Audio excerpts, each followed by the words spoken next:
पालघरला एक जागा आहे वाघोबा घाट. बाई मला तिथे दिसते आणि ती लिफ्ट घेत असते. हा आता केस असा पुढे घेतोय आणि आपला चेहरा लपवतोय. त्या मिररमधूनच मग नंतर खाली बघण्याचा प्रयत्न केला तर तो आता पाय पण लपवतोय. त्याचा पाय पण दिसत नाही आता. तुमच्या बायकोला सांगा मागे जो पदर आहे ना तिला ॲडजस्ट करायला. म्हणते माझी बायको.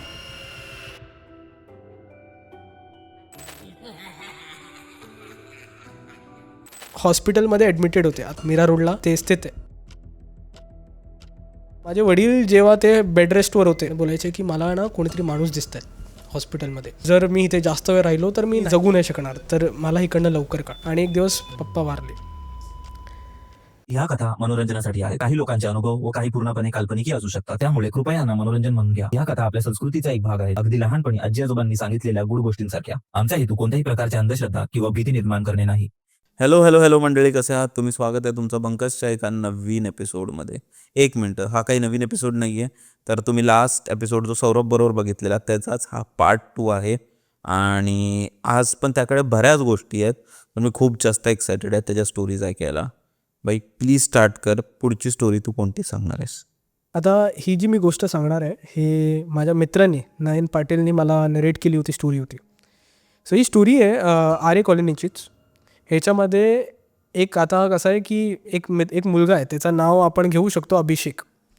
हा अभिषेक कसा आहे की पवईला राहतो. आता पवईच्या स्ट्रेचवरनं त्याला मीरा रोडला जायचं असतो, तर तो आरेच्या स्ट्रेचनी त्याला जावं लागतं. आता तिची आई त्याला बोलत असते की उशीर झाल्यावर जाऊ नकोस, या रोडवरनं जाऊ नकोस. तरी तो बोलतो की बघ मला आता लवकर पोचायचं आहे, थोडं काम आहे, लवकर काम करून लवकर घरी येणार तर बेटर आहे. तर तो आईचे जे सजेशन असतो त्याला दुर्लक्ष करतो आणि तो त्या दिशेने चालतो. आता तो बाईक चालवत असतो. आता बाईक चालवत असताना त्याला रिअलाईज होतं की आजूबाजूला कोणच नाही आहे, एकदम सुनसान पट्टा आहे. आणि तो रोड एकदम खाली होत असताना तो बाईक चालवतो आणि त्याला असा विचार करतो की कोणीतरी असायला पाहिजे होतं या रोडवर, कोणच नाही आहे.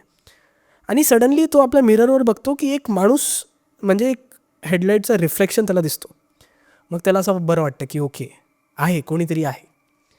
मग हा माणूस जो मागे जो बाईक चालवत होता हा त्याला ओव्हरटेक करून पुढे निघून जातो.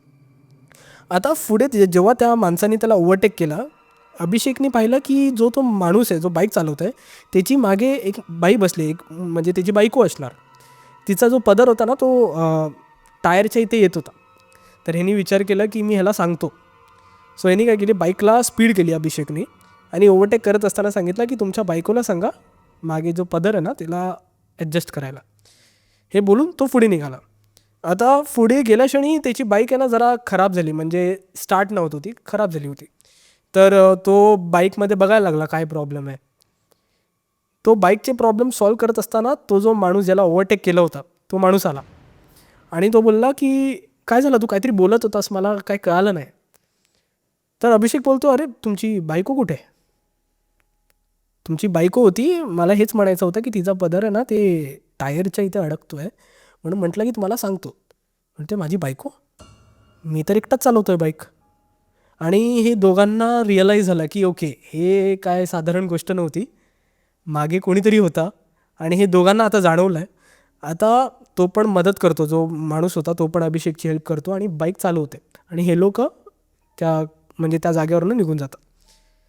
नेक्स्ट डे आता काही दिवसानंतर अभिषेकला परत एक अर्जंट वर्क एक काम येतो आणि त्याला लवकर पोचण्यासाठी परत त्याला ते आरेचा स्ट्रेच घ्यायचा असतो. ह्यावेळीस तो विचार करतो की काही असो, आय नो रिस्क आहे, पण काम लवकर संपलं तर बेटरच आहे.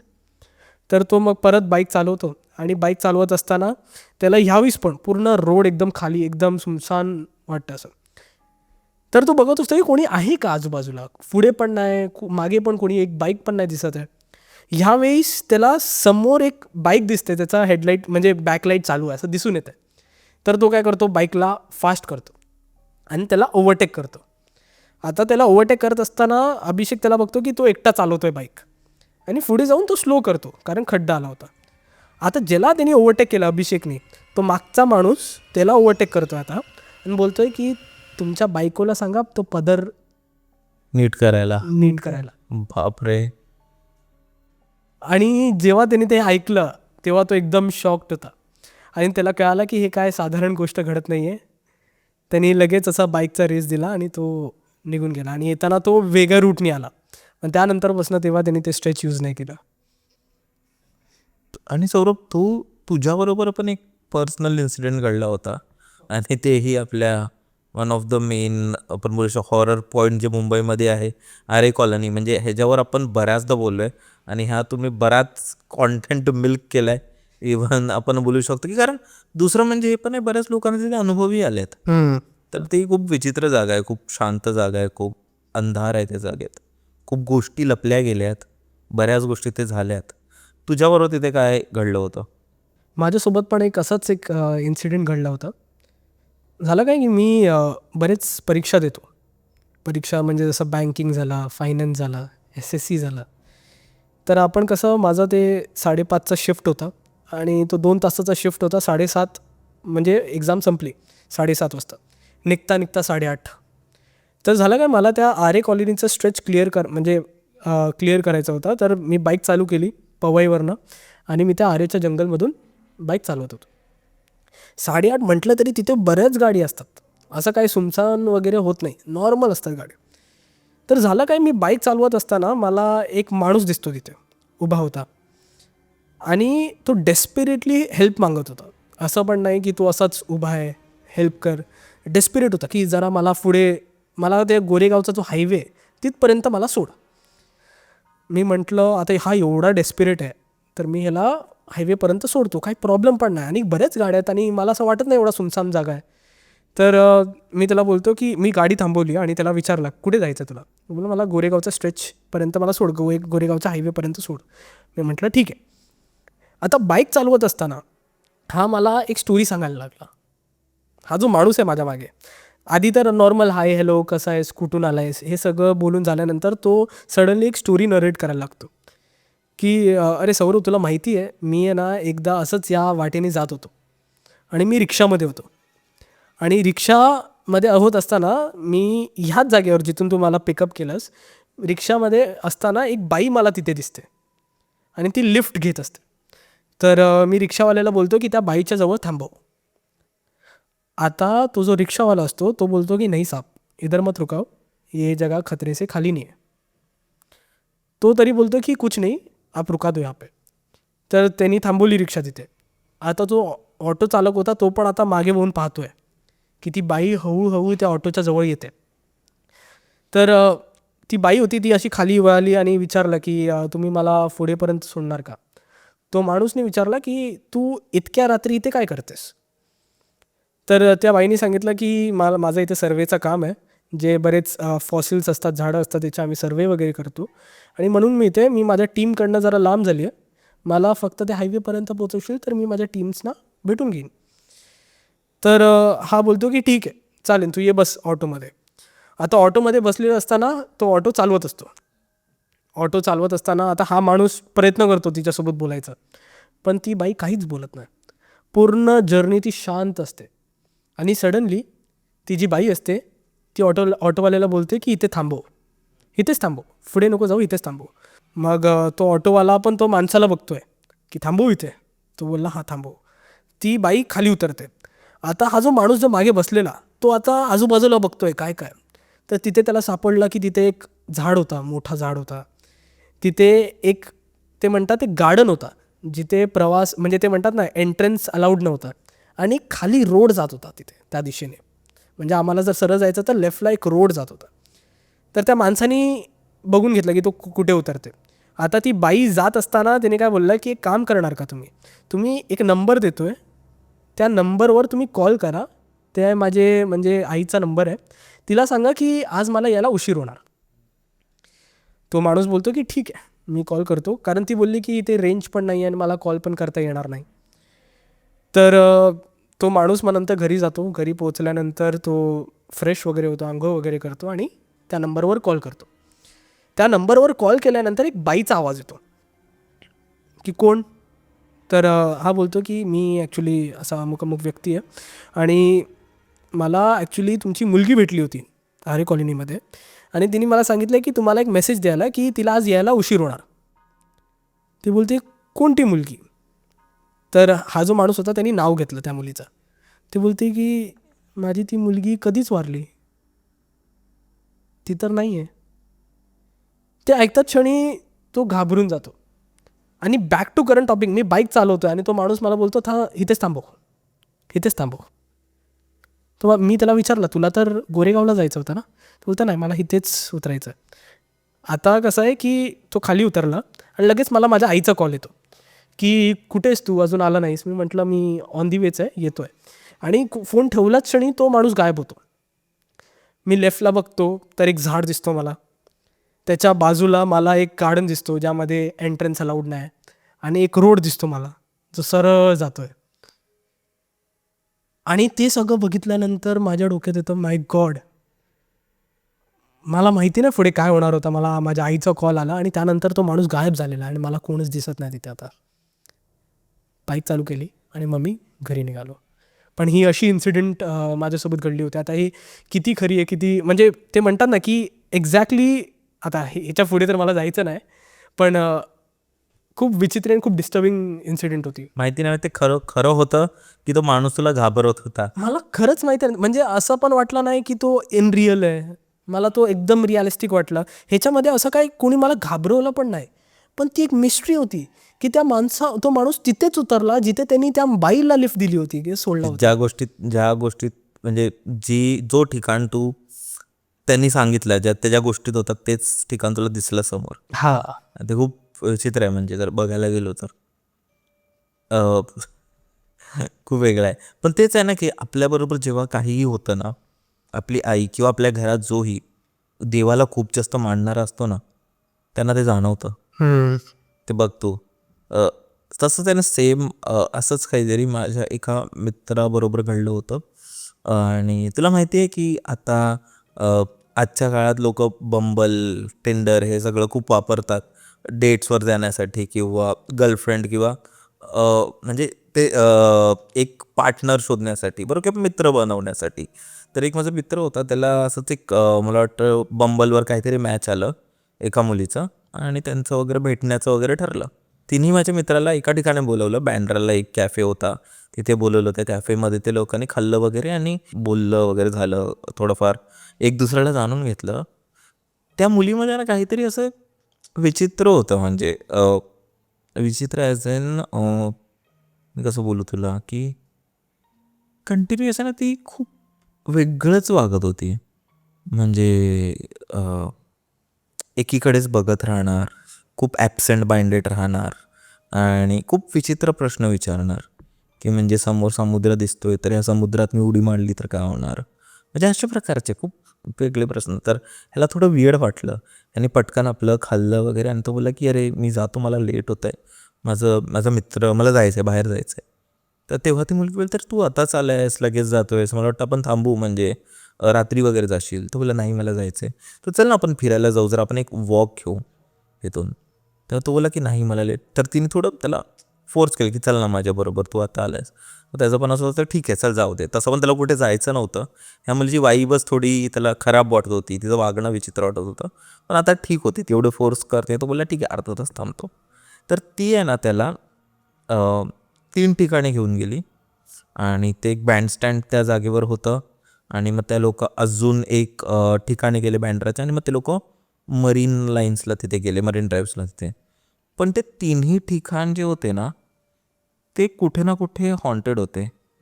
म्हणजे खूप त्या ठिकाणी बऱ्याच गोष्टी घडल्यात. आता तो तिथे राहत असल्या कारणाने त्याला माहिती होतं. आणि इवन जो मरीन ड्राईव्हचा जो एरिया होता ना, तो पण खूप विचित्र होता. म्हणजे त्याला खूप नेगेटिव्ह एनर्जी वाटत होती. आणि तो शेवटला ते लोक तिथे जाऊन बसलेले मरीन ड्राईव्हला बरेच लोक होते, पण तरी त्याला एक आतून भीती वाटते ना, की काहीतरी गडबड काहीतरी आहे, होतंय, काहीतरी होतंय. आणि तो तिथून कसं तरी निघायला बघत होता, पण गट फिलिंग सांगते ते. गट फिलिंग, इंट्युशन सांगत होतं की म्हणजे काहीतरी होणार आहे, काहीतरी खूप चुकतंय असं वाटत होतं त्याला. तिथून निघायचं होतं, पण तो निघता येत नव्हतं त्याला. म्हणजे माहिती नाही, तो तिच्या इवन ते बोलतात ना, तो त्याला काय माहिती त्यांनी वशमध्ये केलं होतं काय, पण त्याला खूप विचित्र वाटत होतं. तो तिथे बसलेला बोलतोय आणि कसं तरी वाटतं त्याला. आणि त्याच मुवमेंटला त्याच्या गुरूंचा कॉल आला त्याला. तो साईडला गेला, त्याला कॉल कारण ते जनरली असे कॉल कधी करत नाही. कॉल उचलला तो बोलतो, "अरे तू कुठे आहेस?" मी तर रे बाहेर आलोय. तो बोलतो, "जिथे पण आहेस तू लवकरात लवकर तिथून निघ. तिथून निघ कारण तिथे काहीतरी खूप निगेटिव्ह एनर्जी आहे. तू निघ, तू खूप प्रॉब्लेममध्ये आहे." तर तो तिथे तो बोलला, "पण सॉरी." तर तो बोलला, "अरे पण मी इथे थोडं बाहेर आहे, कुठे मी प्रॉब्लेममध्ये नाही, मी आपल्या सिटीमध्येच आहे." तो बोलतो, "निघ तू, तू जिथे पण आहेस, तू संकटात आहेस, तू निघ तिथून." तर तो कॉल ठेवतो आणि त्या मुलीला बाय बोलायला जातो की मला जायचं आहे, इमर्जन्सी आहे. तर तो बघतो ना, तर ती मुलगी आहे ना, काहीतरी हातांनी काहीतरी वेगळंच हे करत असते, म्हणजे असे टाळ्या वगैरे वाजवतो ना आपण, की म्हणजे एक रिच्युअल फॉलो करत असते, असं काय बोलतात, असं असं काहीतरी असतं ना. आणि ते सेम रिच्युअल त्यांनी त्याच्या गुरूंना कर्तव्याली बघितलेलं, जेव्हा नेगेटिव्ह एनर्जीज घालवायचे असतात किंवा अट्रॅक्ट करायचे असतात, ती करत होती. त्या क्षणाला त्याने कॅब बुक केली, तो घरी गेला आणि मग त्याने ते मिठाच्या पाण्यात वगैरे अंघोळ करतात ना, थोडं क्लेन्स केलं स्वतःला. पण तो एनर्जी खूप विचित्र होती, त्या मुलीची एनर्जी खूप विचित्र होती आणि गोष्टी पण ती खूप वेगळी करत होती. आणि बऱ्याचदा तू बघितलं असेल की काही काही लोक, म्हणजे असे ज्या लोक असतात ना, हे ब्लॅक मॅजिक करणारे किंवा तंत्रसाधना वगैरे, हे अशाच कोणत्या तरी शिकाराला शोधत असतात. आणि त्यांचे शिकार कोण कोण लहानपणाचा मित्र तर येणार नाही त्यांच्याबरोबर. कोण येईल ते म्हणजे असे टेंडर बंबलवरचे लोक, ज्यांना मे बी काहीतरी वेगळे एक्सपेक्टेशन असतात किंवा ते लोक लगेच अट्रॅक्ट होतात ना, लगेच मुलींना भेटायला वगैरे येणं, आणि मग त्यांच्यावर ह्या सगळ्या गोष्टी होणं, तसं काहीतरी होतं. पण खूप विचित्र, जेव्हा तो बोलत होता तो खूप घाबरलेला. आणि मग आम्ही बोललो, "अजून जा तू डेटवर, अजून जा, अजून बंबलवर मेसेजेस कर, अजून हे कर." पण त्यानंतर त्यांनी ते अनइन्स्टॉल पण केलं आणि मग कारण आपण अतिशय एका स्ट्रेंजरला भेटतोय ना, आपल्याला त्याचा काय बॅकग्राऊंड माहिती नाही, काही नाही. तर एक सरप्राईज एलिमेंट तर तेव्हा पण असतो, की आता आयदर हा माणूस चांगला असू शकतो किंवा जसं तू बोललास तुझ्या स्टोरीमध्ये, की एकदम चुकीच्या साईडला पण आपण जाऊ तू शकतो. जसं दाखवेल तसं आहे. तुम्ही त्याचे फक्त फोटोज बघताय. तुम्ही जास्तीत जास्त इंस्टाग्राम बघू शकता. पण त्याच्यानी तो माणूस कसा आहे, त्याच्या मागे ती बाई कशी आहे, ती काय करते ती मुलगी, ह्या गोष्टी ती थांबवून थांबवून ती काय तुझ्या मनात सीड करते आपल्याला नाही माहिती. ती वेगवेगळ्या ह्याच्यात काय बोलते माहिती नाही. ती तिथे त्या ठिकाणी तुला का घेऊन गेली आहे तुला माहिती नाही. ते खूप बिघड होतं. तुझ्याकडे अजून गोष्टी कोणती आहे? सो ही स्टोरी माझ्या फादरची आहे. सो बेसिकली थोडासा मी जर बॅकग्राऊंड दिलं तर माझ्या पप्पांचं हेल्थ खूप खराब होतं आणि खराब असताना हॉस्पिटलमध्ये ॲडमिटेड होते. आता ते हॉस्पिटलचं नाव मीरा रोडला ते स्थित आहे. सो झालं काय की माझे वडील जेव्हा ते बेड रेस्टवर होते आणि खूप क्रिटिकल स्टेजवर होते, तेव्हा माझे पप्पा मला नेहमी कॉल करून बोलवायचे की सौरव तू लवकर ये, हॉस्पिटलला ये. कारण मी ऑफिसला जायचो आणि माझी आई थांबायची हॉस्पिटलला. तर नेहमी मला कॉल करून बोलायची की मला इकडनं लवकर काढ. मग मी हॉस्पिटलला पोचल्यावर पप्पा माझा हात धरायचे आणि बोलायचे की मला ना कोणीतरी माणूस दिसत आहे हॉस्पिटलमध्ये, तर मला इकडनं लवकर काढ. कारण जर मी इथे जास्त वेळ राहिलो तर मी जगू नाही शकणार, तर मला इकडनं लवकर काढ. मी म्हटलं पप्पा हे उपचारासाठी जागा आहे आणि नक्कीच तू बरा होशील आणि तू लवकर येशील ना घरी, कारण आम्हाला पाहिजे की तू एकदम स्वस्थ राहा आणि असं कमबॅक स्ट्रॉंग कर, फिट आणि फाईन असं घरी आहे, आम्हाला आवडेल. पण सिच्युएशन म्हणतात ना खराब होत गेली आणि एक दिवस पप्पा वारले. सो झालं काय की जे क्रियाक्रम आपण करतो तर 13 दिवस आपण म्हणजे मला असं बोललं गेलं की तू बाहेर नाही जाऊ शकत, 13 दिवस तुला घरीच थांबावं घरीच लागेल. राहावं लागतं. पण मुंबई असं शहरमध्ये 13 दिवस सुट्टी घेणं हे खूप कठीण होऊन जातं. तर मी विचार केला की मी 5व्या-6व्या दिवशीपासून मी ऑफिस जॉईन करतो. कारण पूर्ण रिस्पॉन्सिबिलिटी पण तुझ्यावर आली असेल ना, रिस्पॉन्सिबिलिटी वडील पूर्ण, आता गेले. फायनान्सची रिस्पॉन्सिबिलिटी माझ्यावर होती. सो झालं काय की म्हणजे सुरुवातीचे काही दिवस 3-4 दिवस कसं माझे मित्र होते घरी थांबले होते. म्हणजे त्यांनी कसं रात्रभर असं म्हणजे असं एन्व्हायरमेंट बनवून टाकलं की आम्ही खूप जास्त असं डिप्रेस नसणार. ते घरी थांबले होते. पण मित्र थांबून थांबून तरी किती दिवस थांबणार, त्यांना पण कामं त्यांना असतील. पण हे असतं. तर ते 4थ्या-5व्या दिवसापासून आम्ही असं घरी एकटं राहायला लागलो, मी, माझा छोटा भाऊ आणि माझी आई. सो झालं काय की एक रात्री मी असं हॉलवर बसलो होतो, रात्रीचे 12:30 वाजले होते आणि माझी सवय होती की मी बेडरूममध्ये असं एकटा बसणार, टी व्ही नावापुरतं चालू असणार पण मी माझ्या विचारात असणार काहीतरी. सडनली आतून एक आवाज येतो, काहीतरी गोष्ट खाली पडली. तर मी उठतो आणि किचन वगैरे बघतो की किचनमध्ये काय पडलं आहे. तर नंतर कळतं किचनमध्ये काहीच पडलं नव्हतं. मी बाथरूम चेक करतो तर एक फेसवॉश खाली पडलेला.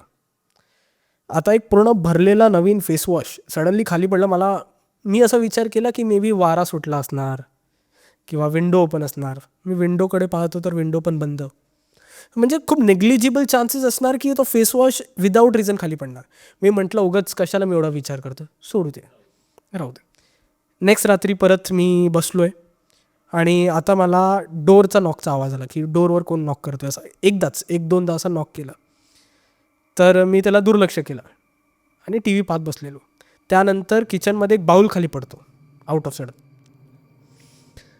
सो मला कळून येतं की काहीतरी आहे, म्हणजे मे बी पप्पाच आहेत, आपलं प्रेझेन्स फील करवण्याचा प्रयत्न करतात. पप्पाकडनं काय घाबरायचं हे विचार करून मी बसून राहिलो आणि त्यानंतर मी झोपून गेलो. त्याच्या नेक्स्ट डे म्हणजे ऑफिसमध्ये खूप हेवी डे गेला होता. तर मी त्या दिवशी मी उशिरात थांबलोच नाही. मी 11:30लाच झोपून गेलो. आणि तो रात्र झाल्यानंतर नेक्स्ट डे जो माझा छोटा भाऊ आहे ध्रुव, तो मला विचारतो, दादा तू बाल्कनीमध्ये का फिरत होता 2 वाजता? कारण आमच्या घराच्या बाहेर एक बाल्कनी आहे मोठी. तर मला ध्रुव विचारतो की तू बाल्कनीमध्ये का फिरत होतास? मी म्हटलं नाही, मी तर 11:30ला झोपून गेलो होतो. तर झालं काय, ध्रुव मला सांगायला लागलं की बाल्कनीच्या डायग्नॉली तिची एक मैत्रीण राहते. ती कसं बाल्कनीमध्ये रात्री पाणी प्यायला आली होती आणि तिने बघितलं की आमच्या बाल्कनीमध्ये कोणीतरी फिरतोय. आता जेव्हा ध्रुवनी मला सांगितलं, मी ध्रुवला विचारलं की म्हणजे पप्पासारखा दिसत होता का? तर ध्रुव बोलला की हो, दिसायला पप्पासारखा होता, पण पप्पापेक्षा पण काय इंच हायटेड होते. सो मी तेव्हा दुर्लक्ष केलं. मी म्हटलं ठीक आहे.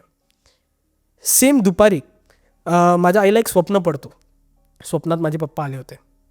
सो मम्मी असं स्वप्नात असं मला सांगत होती की मी मिठी मारते, रडते आणि म्हणजे माझ्या पप्पांना विचारते की का गेलंस तू सोडून? जायची काय गरज होती? नाही तू थांब, तू ये परत. पप्पा बोलतात नाही, मला आता जायची वेळ आली आहे, मला जाऊ दे. हे बोलतात क्षणी पप्पाची हाईट वाढत जाते. आता हे बोलतानाच मग आईच्या स्वप्नात हे स्वप्नात म्हणजे हाईट वाढते, उंच होत चाललेत. आणि मम्मी बोलते की तुला माहिती आहे सौरव, पप्पाची हाईट जास्त होती. आता मी आईला विचार किती हाईट जास्त होती? तर आई बोलते हे कबड दिसतंय ना, कबडपेक्षा थोडासा जास्त हाईटेड. आणि ते ऐकताच मी शॉक झालो. बिकॉज हे जे डिस्क्रिप्शन होतं हाईटचं ते एक्झॅक्टली मॅच करत होता ध्रुवची जी फ्रेंडनी सांगितलेल्या हाईटसोबत. म्हणजे हे आम्ही ह्याला असं अज्युम करतोय की त्या रात्री पप्पाच फिरत होते त्या बाल्कनीमध्ये, पण मिस्चिरियसली त्यांची हाईट वाढली होती. आणि पुढे पण आमच्यासोबत अशी घटना घडली जिथे आम्हाला त्यांचा प्रेझेन्स जाणवलं. पण हीच अशी स्टोरी होती आणि ह्याच्याबद्दल अजून आईला माहिती नाही की ही अशी दुर्घटना घडली होती आमच्या घरी. आईकडनं हे लपून ठेवली होती आम्ही. पण जेव्हा हे आईनी स्वप्न सांगितलं तेव्हा आम्ही हे असं मॅच करतोय की हे जी घडली हे ॲक्च्युली रिअलिस्टिक आणि किती खरी आहे. त्याच्यानंतर का कधी झालेलं की पप्पांचं तुम्हाला असं वाटलं की ते आहेत? असं कधी वाटलं नाही, पण माझे पप्पा नेहमी आईच्या स्वप्नात येत असतात. पण असं अजूनही येत असतात.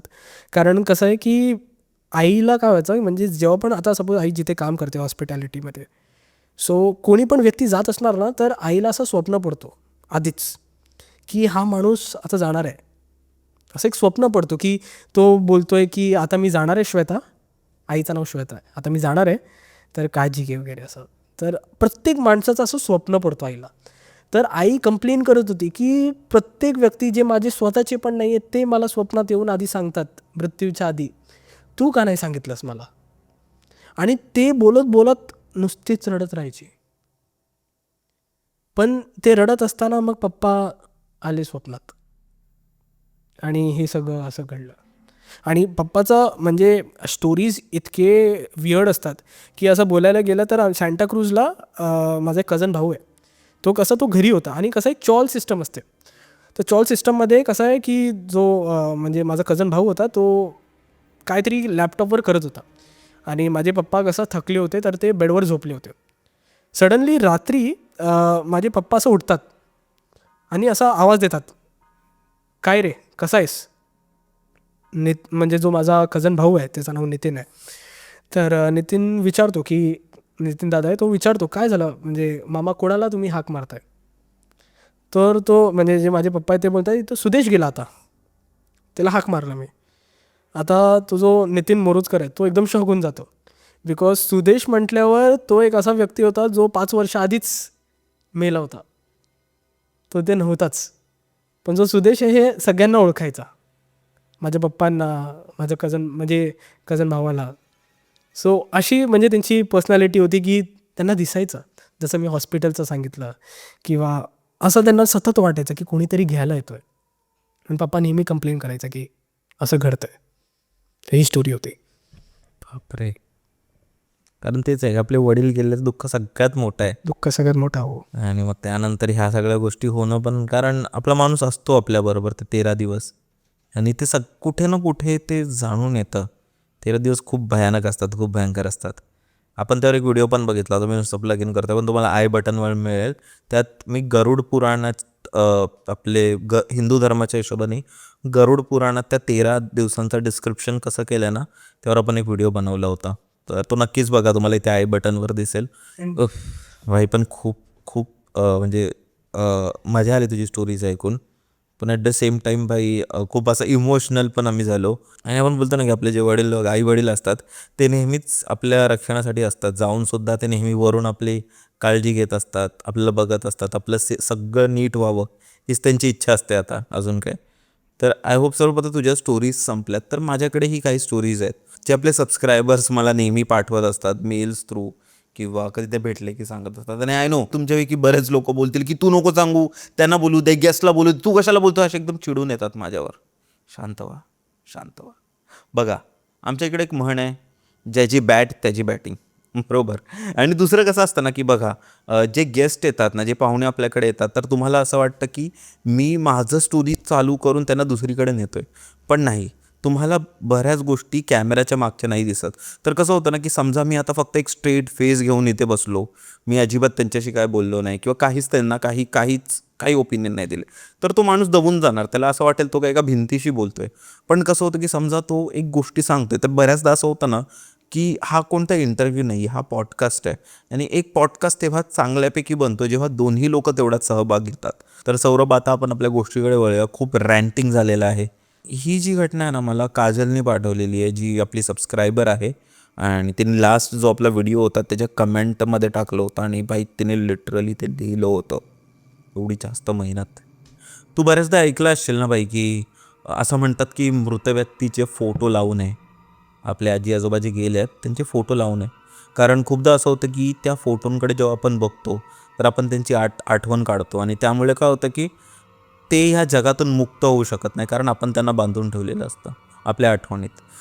आणि दुसऱ्या ठिकाणी हे पण म्हणतात की त्यांचे फोटो लावावे, कारण ते आहेत म्हणून आपण आहोत, तर ते आपल्या स्मरणात राहिले पाहिजे. तर बरंच कॉन्ट्रोवर्शियल ओपिनियन आहे. पण ही जी आजची घटना आहे ना, हे खूप काही सांगते की एक फोटो आपल्या घराची कशी वाट लावू शकतो, किंवा आपल्या घराला कसं बरबाद करू शकतो. तर इथे झालं कसं होतं ना की काजल आणि तिचा परिवार गुजरातला सुरत येथे राहत होते. तुला माहिती आहे सुरतमध्ये पण बऱ्यापैकी आपले मराठी पॉप्युलेशन आहे. तर तिथे राहत होते, आणि तिथे ते लोक म्हणजे गेल्या 5-6 वर्ष एकाच घरात राहत होते. आणि अचानक एक दिवशी त्यांना त्यांच्या रूम मालकाचा कॉल आला आणि बोलला की तुम्हाला लवकरात लवकर हे रूम खाली करावं लागेल, कारण आम्ही स्वतः तिथे राहायला येणार आहोत. काहीतरी प्रॉब्लेम झाला आहे आणि आम्ही ती रूम विकली आहे, तर आम्हाला काहीतरी प्रॉब्लेम झाला आहे, त्यामुळे आम्हाला इथे यायला लागेल, तुम्ही काही करून खाली करा. 2 आठवड्यांचा त्यांना टाईम दिला. आता त्यांना त्या 2 आठवड्यात एक नवीन घर शोधायचं आहे, फायनल करायचं आहे आणि ते शिफ्ट करायचं आहे. खूप मोठं टास्क आहे. तर त्यांनी ते सगळं शोधायला सुरुवात केली.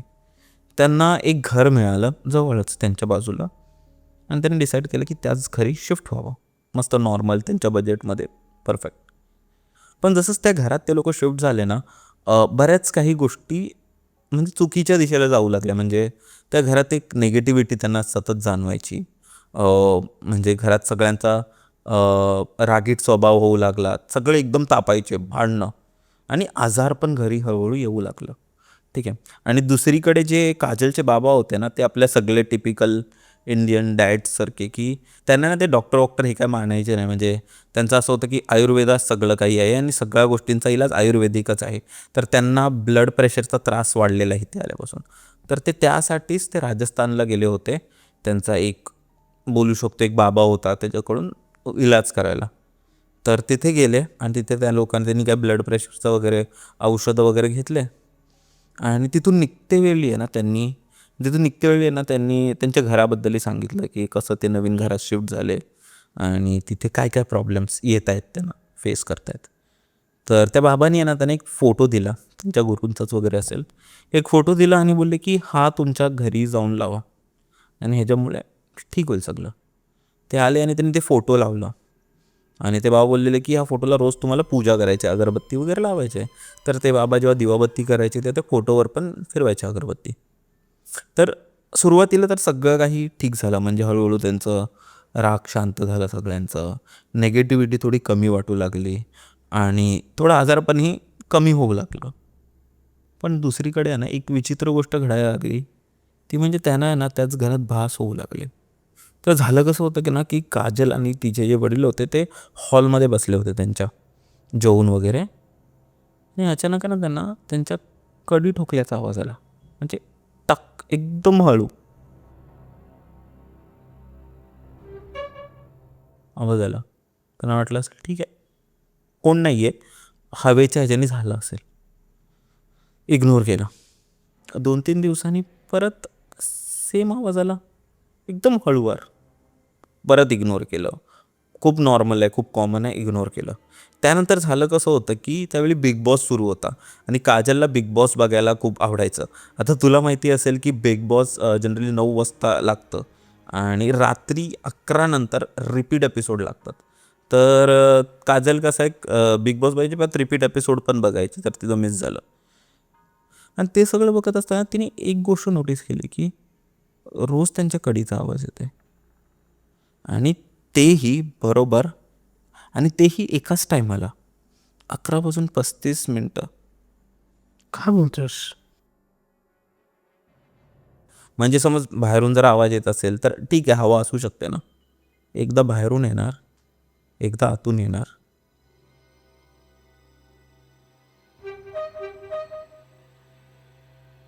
आणि थोड्या वेळानंतर ती त्यांच्या समोर एक खुर्ची ठेवली होती हॉलमध्ये. त्या खुर्चीतून एक आवाज येणार.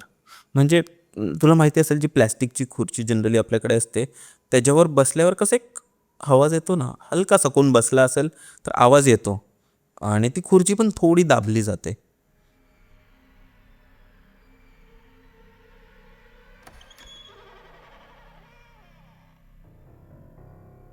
हे तिने सलग 3 दिवस नोटीस केलं की बरोबर 11 वाजून 35 मिनटं झाले तर एकदा बाहेरून कडी वाजते, एकदा आतून कडी वाजते आणि खुर्चीतून आवाज येतोय.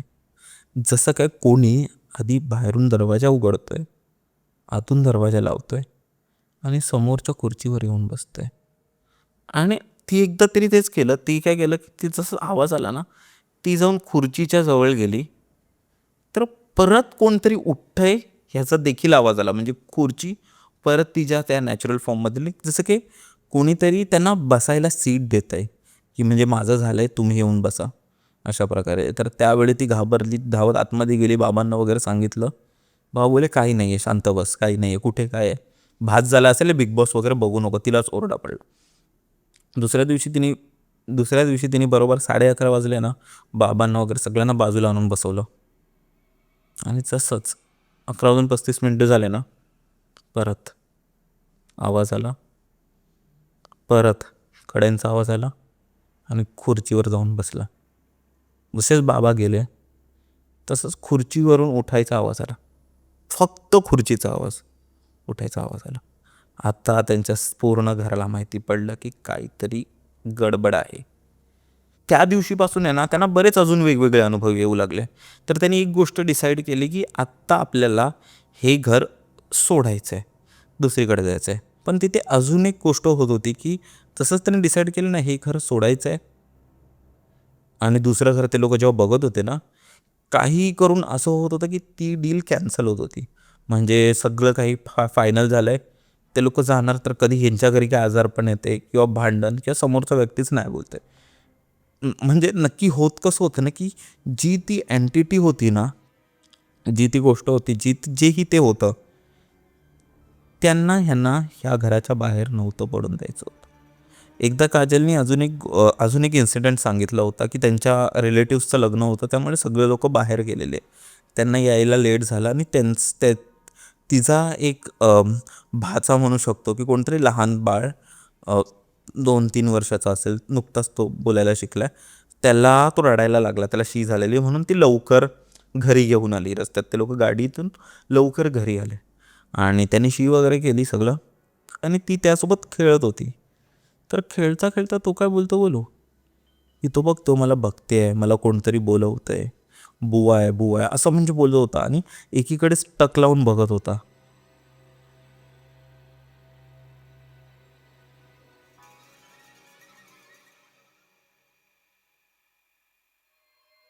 त्यातून ती अजून घाबरली. तिने 11:30 वाजलेले काहीतरी, ती पटकन खाली आणि रोडवर उभी राहिली आणि भावाला वगैरे बोलत होती.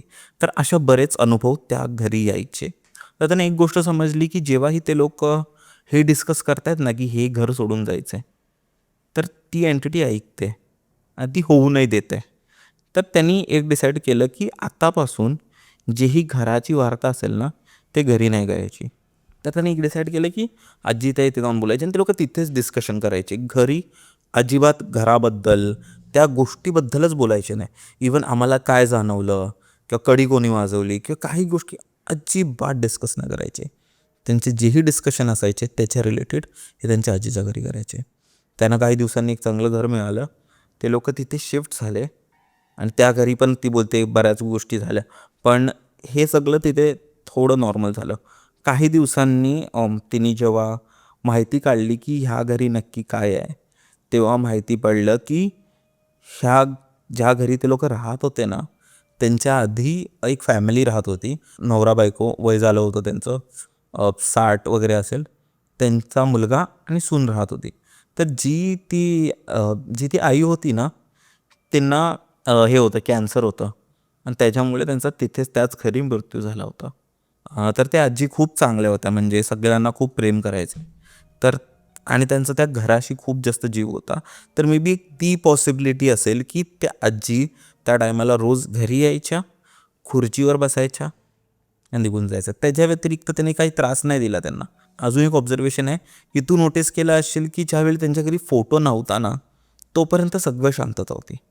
म्हणजे भांडण वगैरे सुरू होतं, पण अशा गोष्टी नव्हत्या घडत.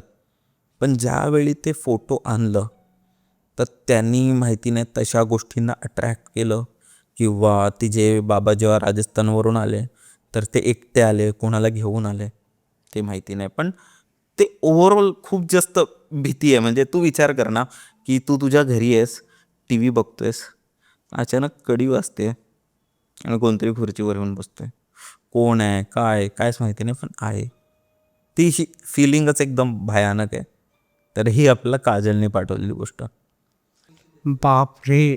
अजून एक गोष्ट आहे माझ्याकडे, जे एका सबस्क्रायबरनी पाठवली आहे. हे त्याच्या वडिलांनी त्याला सांगितलं होतं. त्यांच्या गावात घडली होती गोष्ट आणि त्यांनी नाव डिस्क्लोज करायला नाही सांगितले.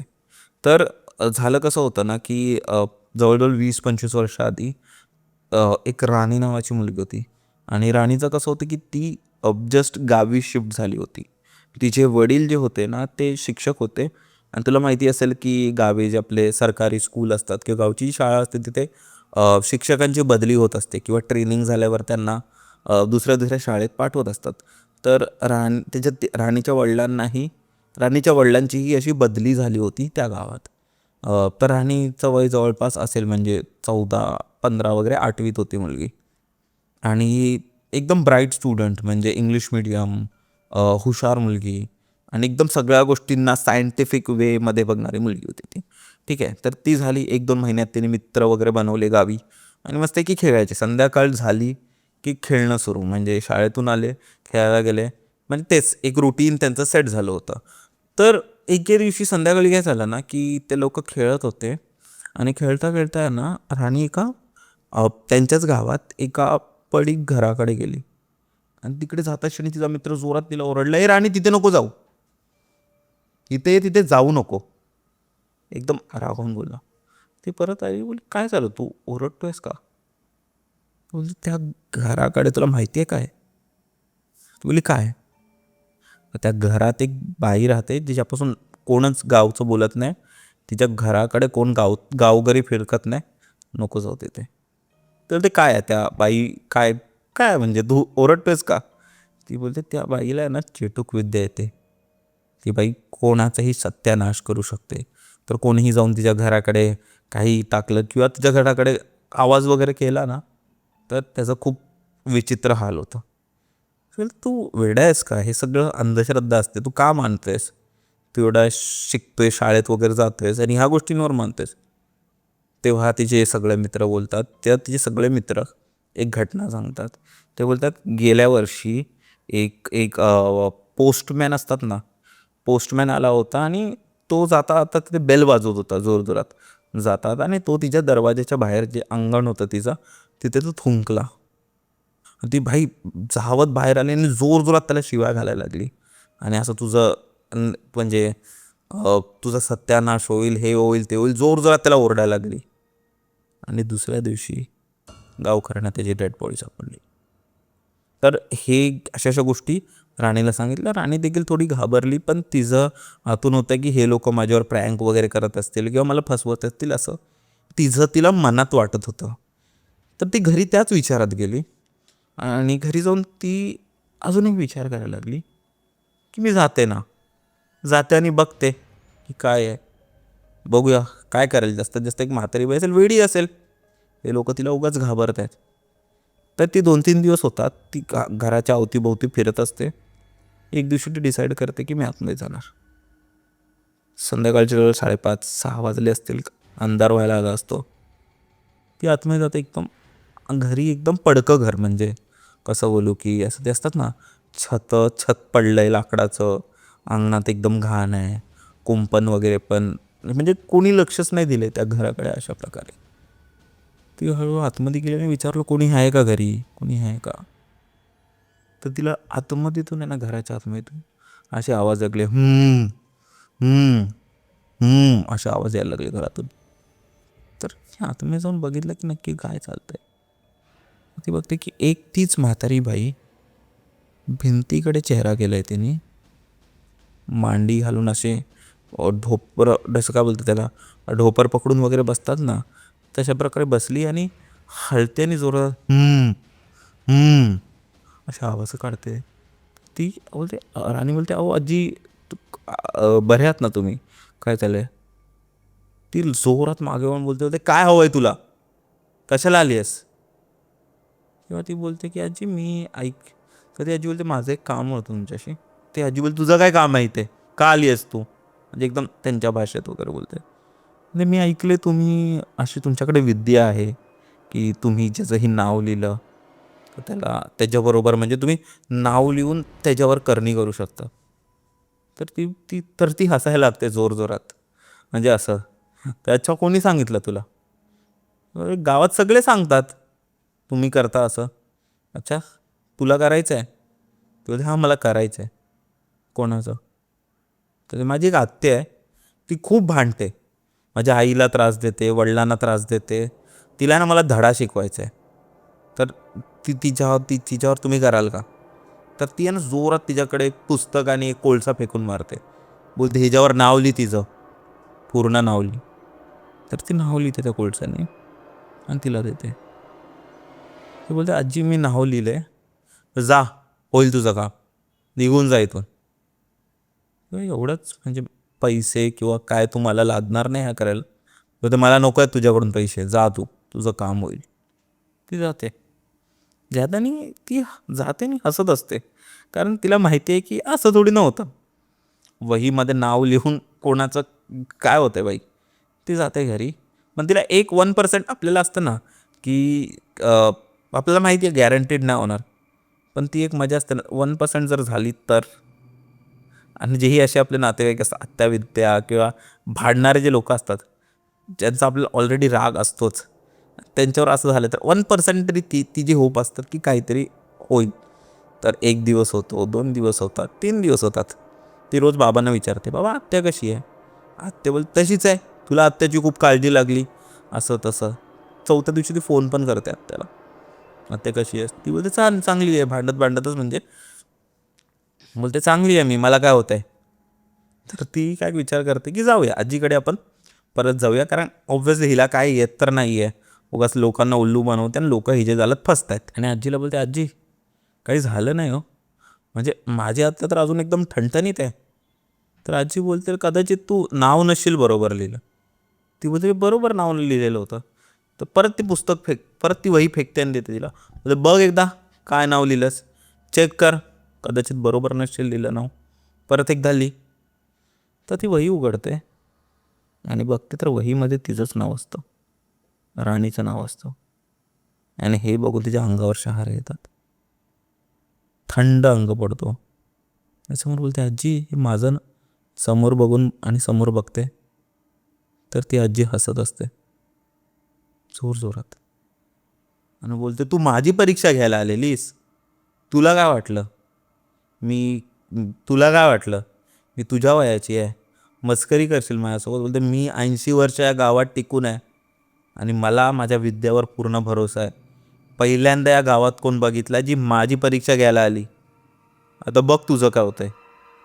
हे ऐकूनच ती रडायला लागली, राणी रडायला लागली त्यासमोर की प्लीज मला सोडून द्या, नका करू, माफ करा, मला फक्त बघायचं होतं.